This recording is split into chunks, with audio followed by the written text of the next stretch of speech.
Hindi na lang isang simpleng military operation ang nangyayaring palitan ng pag-atake ngayon ng Russia at Ukraine, kundi isa ng giyera. Ayon kay Russian spokesperson Dmitry Peskov, hindi na lang ang Ukraine ang hinaharap nila ngayon, kundi pati ang ibang bansa na aktibong nakasuporta sa Ukraine gaya ng Germany, France, the Netherlands, Norway at maging ang Amerika. Indikasyon ito na mas malalaking paghahanda at pagkilos ang gagawin pa ng Russia upang tuluyang mapasok at makuha ang Donbas region na pinaka-pinag-aagawan ng dalawang bansa. Sa sunod-sunod na pag-atake nitong weekend, idineklara ng Russia na tuluyan na nitong nabawi ang Konstantinuki, ang itinuturing na fortress belt na hinahawakan ng Ukraine forces ng 10 taon. Kinumpirma ito mismo ni Russian President Vladimir Putin. Освобождение Константиновки имеет важное стратегическое значение.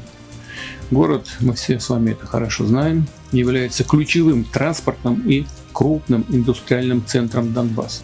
Ayon kay Putin, ang pagbawi nila sa Konstantinuki ay magbubukas ng daan para mapasok nila ang mga portiko ng Kramatorsk at Slayansk at tuluyang makuha ang Donetsk na isang sentro ng Donbas province o region, isang historic industrial powerhouse na mayaman sa coal reserves, mineral deposits at matatabang farmland.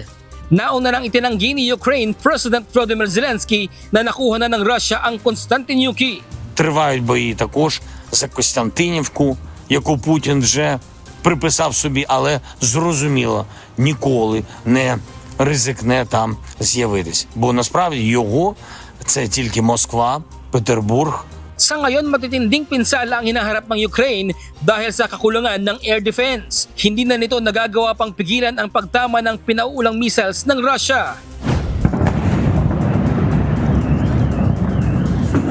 Base sa ilang opisyal, tinamaan ng Russia ang isang missile factory ng Ukraine sa Vishneve kung saan napinsala ang ilang uranium materials.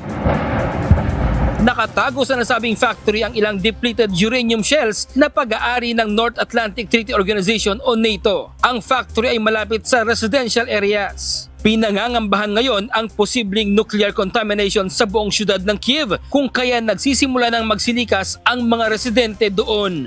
Bradley Robuza, UNTV News and Rescue. Diyos ang aming sandigan, serbisyo publiko ang aming pinahalagahan.